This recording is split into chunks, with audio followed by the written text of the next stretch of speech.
truth when it comes to healing is really, really open. Make wisdom go viral. That's Jay Shetty's self-proclaimed mission. The YouTuber and podcaster is a giant in the world of wellness and mental health influencers. Thank you so much for allowing us into your space. Most favorite interview ever. Kendall, Jenna. Kendall, Hi. Thank you. He's had huge names on his show on purpose.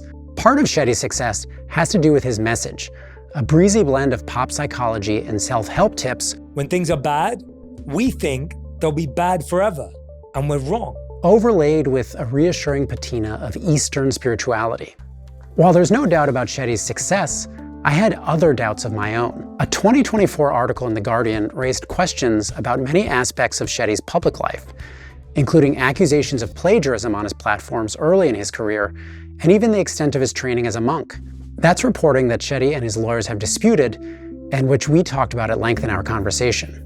So how did a man who espouses monk-like thinking come to live a glamorous life in LA?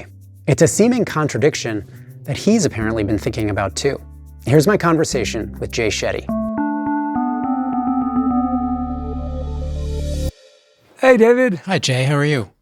I'm doing really well. Sorry, how was your weekend? It was good. It was mellow. Just stuff with the kids. How about you? Oh, amazing. It was Grammys week, so very busy, but fun and enjoyable. So it was good. It's funny. I've been watching so much of your stuff for honestly the last 6 weeks or something like that, really trying to immerse myself. And just yesterday, I watched a video of yours that had a segment about how to have difficult conversations. I thought the most useful part of it was that you talked about the being clear about one's own intentions during a conversation. And I think that's a very useful thing. And I feel like my intention with you and with everyone is to just understand as much as I can. I love that. Well, thank you for sharing that with me. And my intention today is always to try and share myself as authentically as I can. Good, because I hope I have some hard questions for you.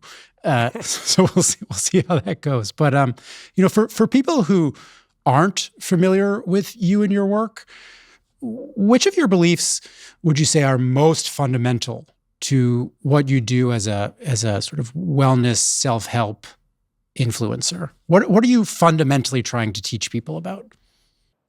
I wouldn't even say I'm trying to teach. The 4 things I really am encouraging people to reflect upon are the 4 most important questions I believe that we all have to answer in life. The first is, how do I feel about myself? It's a decision we make every day when we wake up and we look in the mirror. The second is, what do I do for work? What do I do with my time? The third is, who do I choose to love and receive love from? And the fourth is, how do I choose to serve the world?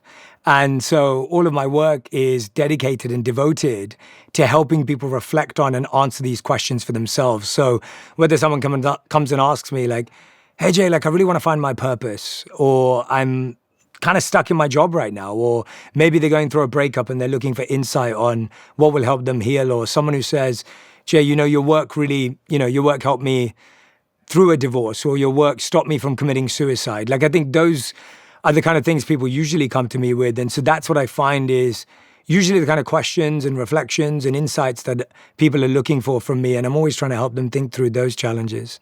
And how much do you find the sort of the answers to those questions change depending on the individual circumstances? Is it the case that, broadly speaking, the same kinds of answers apply in most circumstances, or it's more the case that, depending on the specific circumstances, the answers to say, how can I find more purpose, or how can I feel better about myself change? There's 2 types of wisdom, in my opinion. There's timeless wisdom, universal principles and language that affects all of our hearts and that we all resonate with. And then at the same time, there's very specific, timely advice that we all need in a really difficult moment. And so really it depends on how personally I'm in that space with someone. If someone's at an event of mine and they put up their hand and they're on the microphone, they ask a question, then I get to look in that person's eyes, I get to see their body language, I can ask them a follow-up question. If I'm creating something like a podcast episode, then that's naturally more broad because it's me speaking from one to many. And so to me, it's about being adaptable and being personal and being specific. And so my approach is to always try and meet the person if I really can get to know them and actually be present with them. So you're kind of to my mind, big differentiator for you or distinguishing factor is the fact that you trained as a monk. Your book, of course, was called Think Like a Monk. And specifically, you correct me if I'm wrong, but you trained within the ISKCON movement, which is sort of colloquially known as the Hare Krishna. Is that right? So I trained as part of the Radha Gopinath and Bhaktivedanta Mana ashrams across India and the UK and Europe. And they are parts of that, yes. And, because of that training, there is this sense of ancient or spiritual wisdom around your content. And it's interesting because when I read your books or listen to your stuff, a lot of it sort of reminds me of sort of almost cognitive behavioral therapy material or self-help material that I've encountered in lots of different places, like list making, sort of gratitude journaling. You talk about the simple importance of breathing, but it's within this sort of framework of spiritual thinking. And can you tell me a little bit more about the interplay between sort of your spiritual training and sort of more secular self-help ideas that also comes up in your work? Absolutely. Yeah, I've always been passionate and fascinated by the intersection between ancient wisdom and modern science. And when I first read the Bhagavad Gita, which is the primary text that I reference in my books, which is a 5,000-year-old text and Eastern wisdom, to me, pretty much every modern growth idea or personal development idea can be somehow traced back to it and found in it. And so I find it to be an incredible map and conversation starter for so much of the spiritual wisdom that I love to share. So, recently we've been talking about the value of circadian rhythms and the need to see sunlight early in the morning. And to me, there's something known as sun salutations in the Eastern tradition of yoga, where that's exactly what you would do. Now, they didn't talk about it as a circadian rhythm starter, but that's exactly how you'd start your morning. So I've always found it fascinating to find this intersection because I'm personally deeply interested. I also find that it's really beautiful when there are really practical ways of showing how these old ideas have a lot of validity today. There's not many new things, but there are deeper ways of understanding the same thing. We hear about things like mindfulness has kind of exploded over the last decade or so, or people will talk about karma or sort of living within one's dharma, which I think dharma can basically be understood as one's life purpose. And people talk about these concepts that are rooted in really religious and spiritual practices. And sometimes I wonder if people maybe mistakenly think that they can decouple the spiritual practices or like the true religious root of these things and just sort of use them in kind of like almost like a fast food kind of way. Like it's a shortcut. I have a different perspective that I'd like to share. Yeah. My perspective is that sometimes someone's starting point in a deep practice may be really simple, easy, and potentially even surface level. And that may be them just dipping their toe in the water. And that's how we all started something. Like, I'll give you an example. Well, during the pandemic, I did... I think around 40 days of meditation on Instagram, Facebook Live, and YouTube Live, and people could just join from their home. And the amount of people that I still meet today who will come up to me and say, Jay, I started meditating because of you. Now, all these people had never meditated in their entire life. Is meditating on Instagram Live the deepest, most profound meditation? Probably not. But if that's their starting point, if that's the connection point, then what a beautiful thing that people have gone on to travel and maybe go on a meditation retreat and maybe do more with their own life with whichever teachers or practices that they love. I think, to me, it's almost like it's a good thing. I'm very interested in people's turning points in their lives. So I'd like to ask you about what I think was your big turning point, which is, you were a young man in London. I believe you were going to business school at the time, or I attended Cass Business School, which is now known as Bayes Business School. Yes, and you ended up kind of on a whim going to a lecture by a monk whose name was it Garanga Das? Garanga Das, yes. And you sort of had this. You were swept away. Had this epiphany that he was saying something that you needed to hear. Can you just tell me about what you heard in that moment that was so powerful to you that you thought, well, that it actually became kind of a life-changing moment? Really, David, it was probably even beyond what I heard. It was seeing a man who externally was not attractive to me in any way. Seeing a man in robes with his head shaved, with an Indian accent from India, and I didn't understand even in that moment probably of why I was so attracted to him, but it was his sense of peace, his sense of ease, his sense of confidence in being so different.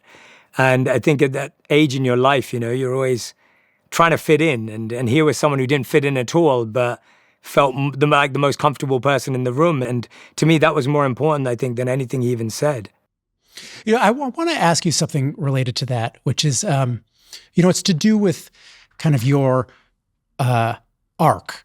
And, I think one of the things that's sort of particularly unusual about your arc is that it kind of looks from the outside like it's an inversion of sort of like a typical monk's journey, where I think, usually, or sort of the typical version of that is somebody, decides to embrace monastic life and then, embraces a kind of asceticism or a renunciation of, material things, wealth, whatever it may be. In some ways, it seems like you decided to pursue a monastic life, and then have moved towards, I think you're probably doing pretty well for yourself financially. You hang out with glamorous people. You're a successful entrepreneur. Are there any ways in which you feel like the spiritual tradition in which you were training is in tension with sort of the life that you're living now? First of all, I'm not sure. Yeah, I'd say that there's a understanding in spiritual tradition, which is all about how, as humans, we tend to idolize or demonize things, and that the ultimate truth is to be able to utilize everything for a higher purpose. And I think that's what's often missed. And so there's a beautiful statement in the Gita, which I was talking about earlier, the Bhagavad Gita, that says attachment and aversion are two sides of the same coin. And so I think we often in our Western understanding see detachment as better than attachment. However, the spiritual understanding is far more subtle and far more refined, that detachment doesn't mean aversion. Detachment means you can be close to anything in the world and use it for a higher purpose. Now, I'm not saying I'm doing that, and I'm not saying I live in that. I'm saying I try my best. And I'd say that's my aspiration. My aspiration is that every day I'm living in the quote-unquote real world, or, however we call it, I'm reminded of my flaws. I'm reminded of my how far away I am from truly living up to the spiritual pursuits that I have and have had for most of my life now. And I love that. I love being reminded of how far I have to go. And so I would argue that I feel more close to growth in my current life than I ever did in the ashram, because in the ashram I could almost forget or think maybe I'd already found it. Is there any part of you that thinks maybe that's an elaborate self-justification? I have questioned that many times. Yeah. and I continue to question it. I think that the spiritual philosophy of 5,000 years old is pretty clear on it. So I take that as my authority over myself. However, the other side of it, to be quite frank and honest, is I think it's also a graduation. It's like I'm married. I have businesses. We have teams. We have companies. I'm not a monk anymore, and I think it's almost like having to recognize that you've evolved, you've grown, your life has changed, and yeah, I'm not living that way anymore. And it's partly why I wrote a book called Think Like a Monk, Not Live Like a Monk. That was intentional because I think everyone can think like a monk. I don't think everyone, including me, can live like a monk for the rest of their life. Yeah. I think, the think like a monk, live like a monk distinction is sort of related to what I was asking about earlier, which is the how usefully we can decouple sort of religious belief from sort of religiously inspired action. And I know I keep asking you I keep asking you where is the line here? But I'm interested in trying to understand where these boundaries are. Sure. But is there a point at which thinking like a monk, if you're not also living like a monk, stops being monk-like thinking? Do you know what I'm saying? This is like maybe that was my version of a Zen riddle, but it's a koan. Yeah, exactly. Yeah, it's a koan. Yeah, Zen koan.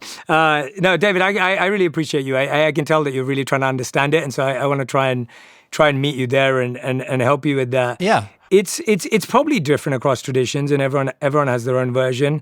Let me really sit with your question. Yeah.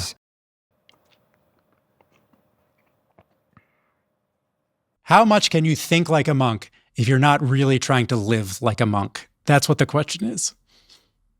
And my response to that, with sitting there, and thank you for repeating it, is what if thinking like a monk was the beginning of that journey, and living like a monk could end up being a potential pathway for the person who tries to do that.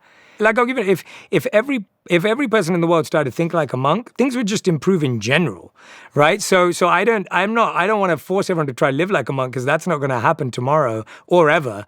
I don't think that's ever been the goal. But it's how can we take these mental practices and how can we apply them to our everyday lives to actually improve our sense of peace and purpose? I think that's the goal. I'd like to ask a little bit more about your specific content now. When I watch your material, and mostly I watch it. There are some guests, like, for example, an Adam Grant, who is as he's I believe he teaches maybe at the Wharton School or something like that. Yes, that's right. Yes. Highly credentialed psychologist.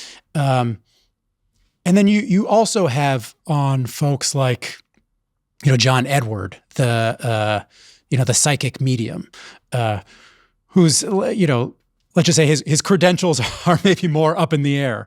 Do you think about sort of what responsibility you have as far as the sort of credibility of a given guest?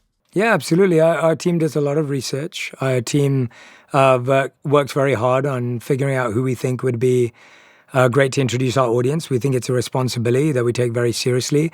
At the same time, we're also listening to our audience as to who they'd like to learn from, who they'd like to listen from, what kind of things they're struggling with and challenged by. And a lot of guests are guests that the audience wants to hear from, that they're asking for in the comment section or writing to us on our website. And so I think, to me, my job is to be curious, and it's to be curious for my audience and community, and it's also to allow them to be involved in finding people that they believed are important for their healing, important for their growth, and important for their wellness journey as well. Does skepticism fit into what you do at all? Yeah, absolutely. I think that it's, for example, like I recently interviewed an astrologist. What is astrology and how does it work? So astrology is the study of how the sky mirrors what happens on Earth. That's something that I had a lot of questions about, because it's not something that, I've never really read a horoscope out of a magazine or, and felt that it was, valuable or valid necessarily. And so there's definitely my own personal interpretation that comes into it, but it's still coming from a place of wanting to learn and wanting to see where it goes. And it doesn't mean I always walk out of anything a believer, or a supporter in that sense. But I am fascinated. I'm fascinated for my audience. I think avoiding topics or putting them aside doesn't gain any value either. But how do we figure out what's true? Like, isn't there also some value in trying to determine whether or not, absolutely, astrology or psychic mediumship is actually true and not just a pseudoscience? Yeah. Like truth is why we're here, to figure out what is true or not. Totally, and I don't disagree with you at all. I think you're absolutely right. I just think that truth, when it comes to healing, is really, really open. It's not like healing doesn't look the same for everyone, and what helps some people won't help other people, and that's also true. And so it depends what your definition of truth is. And I think sometimes when we talk about truth, which is important and of course the most valuable conversation, it's like me saying to you, like, David, how long have you been with your partner? 17 years, something like that, 20 years. Okay, amazing, which is incredible. She'll be mad I didn't get that exactly correct. I'm sorry. Somewhere between 17 and 20. Sorry to expose you like this. I apologize. Congratulations. Honestly, that's amazing. It's my wife and I's. It's our 10th wedding anniversary this year. Oh, congratulations. And 13 years together. Yeah. So, but it's like, how do I prove that my love for my wife is true? Like what proves that? And it's not, I'm not saying that there isn't a way of answering that question, but it's a very hard question to answer as fact or fiction, because everyone will say something different. Or if I asked your wife and you asked my wife, what proves to you that David loves you? Or Jay, what proves to you that, your partner loves you? Like they'd probably give very different answers, I imagine. Yeah. I think you're mixing some things together that maybe shouldn't be mixed together. I mean, the answer to what is proof of my love for my wife? I think the proof would be my actions every day.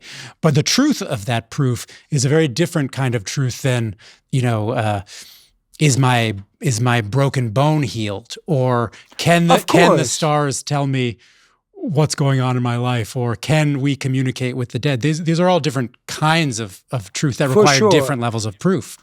For sure, but the proof is not. I don't disagree with you at all. I mean, the questions that you're specifically looking at, I've been both curious and skeptical in those interviews. I guess what I'm debating with you and enjoying the discussion that we're having is, I think it's really hard to call someone else's personal experience of healing with something as not true. Yeah. And that is something that I'm not willing to put aside, because that's an important thing that humans also need to be curious and skeptical about, is allowing space for that. I think it's easier to be like, yeah, true, the facts are all that matters. Yeah. So, I'm sure there was this Guardian article that came out in 2024 where the writer, he sort of wrote about ways in which, he said you sort of, fudged details, specific details about what your actual training was as a monk, how much time you actually spent in India, and sort of the timeline of how all that happened. But my question about that is whether you felt like you did have to try and, simplify or elide details about your backstory so as to make your story more legible to more people. Like, if there was a story about Jay Shetty that you wanted to tell publicly, did you feel like you had to tell that story a certain way, even if maybe that way was not 100% factually accurate? I've always been open and honest about, that time in my life, and clear about it. I mean, I lived as a monk for 3 years. I traveled across India, the UK, and Europe. And I think what's fascinating to me is the value I gained from that time is the teachings and the lessons I share. And that's what I'm really about. And that's what I'm really trying to deliver to the world. Jay, I feel like we can go deeper with that answer. Were there things that you felt like you had to simplify or just tell in a No, more not legible at fashion? No, not at all. Yeah. I extremely clear about and open about my experience. It was 3 years. It was traveling. I was learning deep meditation in India and study, and then traveling to London to share and teach, traveling to Europe to share and teach. That was part of our practice. And I think I've created so much content, and there's insights to this, whether it's my books, my podcasts, everywhere. And it would be hard for anyone to consume all of that to really get the full picture. And so I think that's really, I think if someone was reading and listening and following me on Instagram and social media and everything, they'd be able to very clearly see it as well. And they do. And the other thing I wanted to ask about from that Guardian piece was, there has been criticism of you in the past for earlier in your career, sort of sharing words of wisdom without attribution, or I think your online coaching school, there were questions about whether sort of aspects of its accreditation were misleading in various ways. And as far as I can tell, that stuff has all been cleaned up. But I guess my question to you is sort of what might account for those missteps? Was there any intention to mislead in some way? I think if you look at my videos from day one, you'll see me quoting, sourcing, crediting appropriately all the time. And I value the work of so many other people that I share, and wisdom from others that I've gained from and want to pass it on. And we actually have a team now that's fully dedicated to crediting and sourcing and researching to make sure that all of those things are kept intact. And I'm really proud of that, because it's such an important thing for us to be doing, to make sure that people who deserve the credit receive it. But that was an issue earlier, right?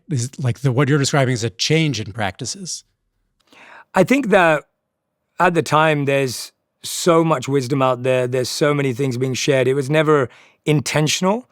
It was never, my values are to be clear and transparent and simply share wisdom that I've gained and learned. And that's why if there were any discrepancies, they were definitely cleared up.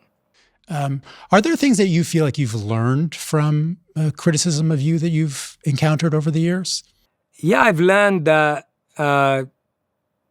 intention is important, and I've learned that there's such a profound need to see anything that comes your way as a mirror to see how you can improve in every way. And so I think that whether it's feedback, whether it's criticism, I look at it from the perspective of how can I be better? How can I improve? How can we be better? What can we do differently? And I'm always willing to, take that responsibility to do that, because I think that's what my teachers would want me to do. That's what my training was, geared towards me to do. And so anything that comes my way is always a way of improving, a way of being better next time. I mean, I'm so excited about the production company we're building. I'm excited about all the exciting work that we're up to, because I almost can't believe that I get the opportunity to do this. I feel very grateful for it. I feel very fortunate, very lucky. I was talking to someone about the production company that you're launching it, or what? How would you describe We're announcing it with you. We're announcing it with you. Yeah. So yeah, I haven't even talked about it yet. Yeah, this is the first time. But I was talking with someone about Perfect Strangers, and she said to me that one of the things you're interested in doing is being like a destination for a certain type of celebrity interview. Is that accurate? I'm not sure. No. I would say on purpose already is that. I mean, I would say that my podcast has already been established as a place when we find people of, whether they're athletes, musicians, actors, artists, experts, thought leaders, who really want to open their heart and have a space to really talk about things that they've never talked about before and behind the scenes, whether it was Madonna last year talking about her spiritual journey, or Emma Watson talking about the behind the scenes of an incredible career. I feel On Purpose is that destination, and I'm really grateful and proud that we've been able to create it, because I want to tell stories that make people feel less alone. David, did you see Adolescence? Yeah. Yeah, I don't know. I was extremely moved by that, and I feel like that's like a gold standard of things that I'd love to be able to create and put out there. Stories that help parents have better conversations with their children, help partners have more efficient conversations with each other, create content that sparks conversation, allows people to have deeper conversations about mental health awareness and what it looks like, to really raise awareness of these things in a way that isn't on the nose, that isn't maybe teachy in a traditional sense, but allows people to really brought into the heart of what's going on and what's happening at the root. And so I think that I'm glad that you've seen it, because I think that's a really good example of something that I would aspire to want to make. You talk about the subject of detachment in your work. Do you think you've practiced detachment in this interview? Have I practiced detachment in this interview? What's your definition of detachment in that question? I think in some of my questions around sort of criticisms or controversies, you gave answers that felt safe and maybe a little more comfortable, rather than detaching from what was safe or comfortable, and answering in sort of a somewhat more objective or clear way. That's why I ask. And I would say that, to me, my definition of detachment is, am I able to be present here and be open and honest with you and clear with you? And I've tried to do that to the best of my ability. I appreciate you speaking with me, and I am very much looking forward to talking with you again, and I think it's just a couple days.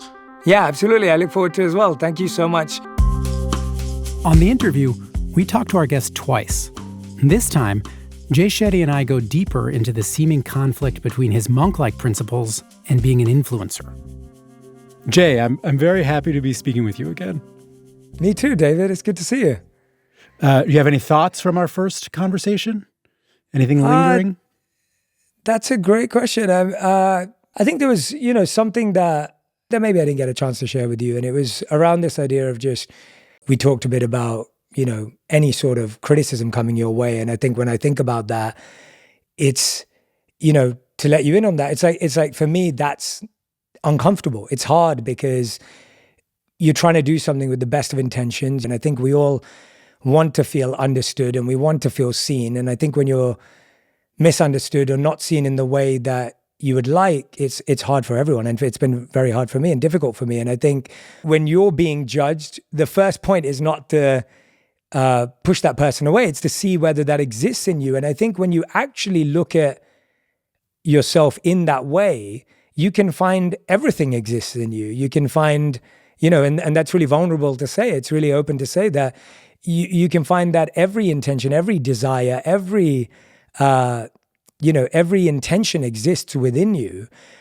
If you really take a look in the mirror and if you're not scared of looking at that. And so when I look at my experience of all of that, I've kind of come to this conclusion of, well, I do want to be deeply spiritual and I want to be really successful. Like I do want to be deeply connected to my monk principles and I want to do really well as an entrepreneur. And it almost feels like to me the balancing of that or the aligning of that, very honestly and candidly speaking, is worth pursuing rather than this fixation we have specifically in the West of being like, well, I'm just going to be this. And this is how I define myself to the world and myself. That answer has opened up so many questions for me. And, I think I definitely have judged you in a certain way. And it's related to the, sort of trying to reconcile the monkish principles with the sort of entrepreneur influencer principles.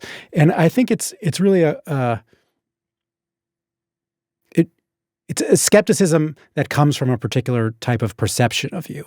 And I think that when I think of you as someone trying to operate within sort of a spiritual or a mental health realm, then my skepticism kind of grows. If I think about you as someone operating within an entrepreneur or a sort of influencer realm, then I feel like you're sort of who you are is much easier for me to understand. But those are my own hangups. I want to know how you think you should be perceived. Like, what is the correct lens through which to understand Jay Shetty? David, I want to be honest about that. Going back to my earlier point that I was saying is, I don't fault you for that skepticism and that thought process, because I've felt the same internally. Right? So like, to be honest with you, it's like, the reason why that's even interesting to hear for me is because I've had that conversation with myself. The paradox or the paradoxical nature of my journey is something I've had to live through, and I've had to reconcile mentally, emotionally, spiritually, practically. Like, it's something I'm wrestling with on a daily basis. And so when you say how I want to be seen, yeah, it's not even an easy answer, because I'd say that I want to be seen as someone who is striving spiritually and striving entrepreneurially at the same time, because I don't think that, I think both spirituality and success are not mutually exclusive. And even if they are, and that's what I discover at the end of my life, I'm open to that. But I'm excited by the experiment and hypothesis of if it is possible. That experiment fascinates me and pulls me closer to it. And I'll tell you why I believe it's a worthy pursuit, is because the other choice is to say, okay, I think people can just be successful and not be spiritual. I don't know if you want to live in that world, David. I don't want to live in that world. I don't want to live in a world full of successful people who don't have deeply held values and have integrity and try and create a difference in the world and be of service and make an impact and do things that are valuable. I don't want to live in a world where people who are successful don't have those values. And I'm glad I get to pass that on and be the latest mailman for. And that's how I really see it. And so I think it's a bit of a weak argument, because the alternatives are not ones that me or you would subscribe to either. I realized I didn't ask this earlier. I think it's an important part of your story, but why did you stop training as a monk?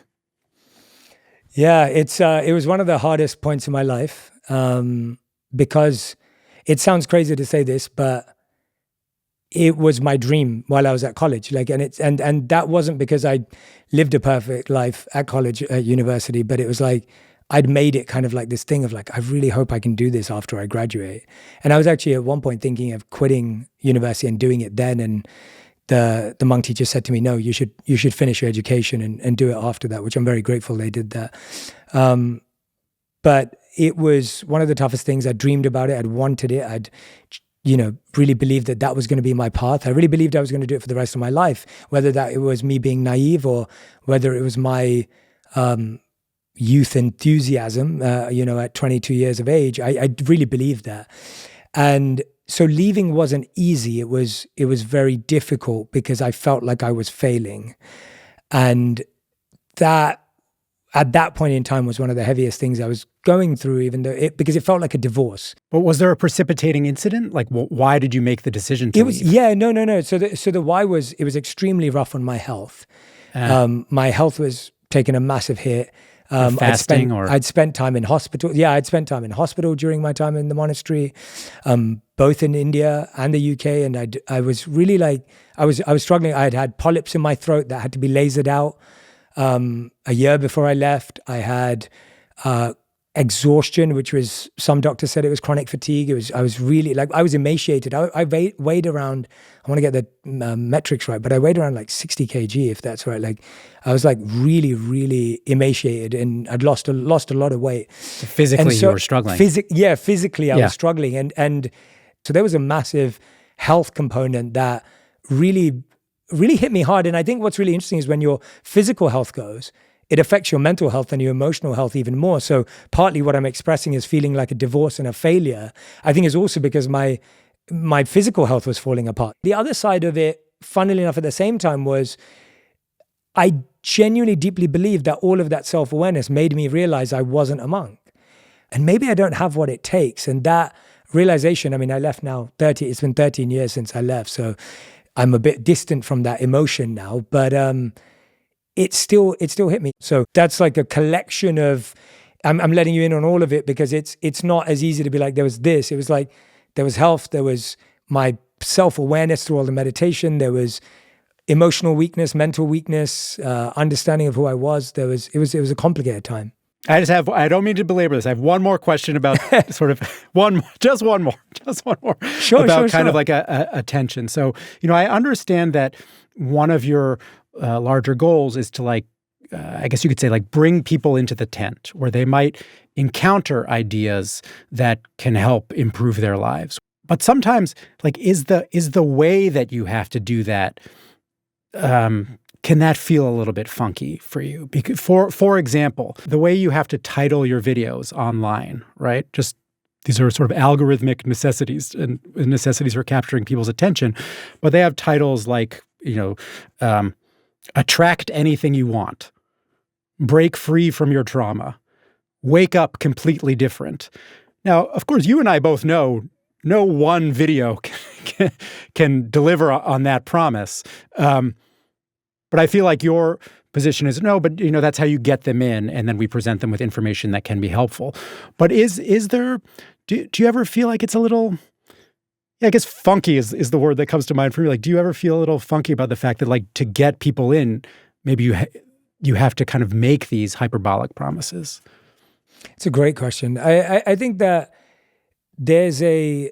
I love writing something like that and then almost debating the concept in my video. Like, for example, I debate this idea of manifestation. So I have many videos that have manifestation in the title, but as soon as it gets in there, I'm like, guys, there is no such thing as manifesting what you want simply by dreaming about it or writing, whatever it may be. I'm actually breaking it down.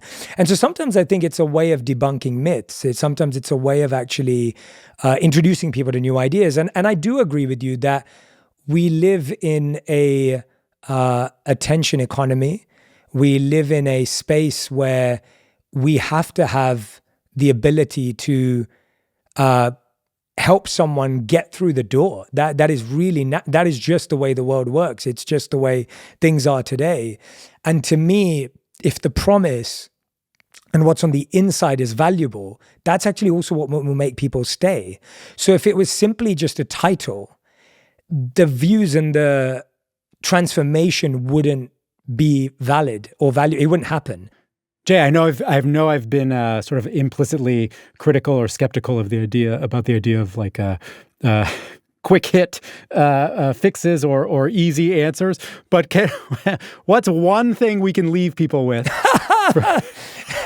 Hopefully, then your answer. We can clip it and put it on our socials. It'll go viral. But what's one? We have to put the right title on it too. But what's one piece of advice you want to give people here at the end of our conversation that you think could really help them when they go back to their lives?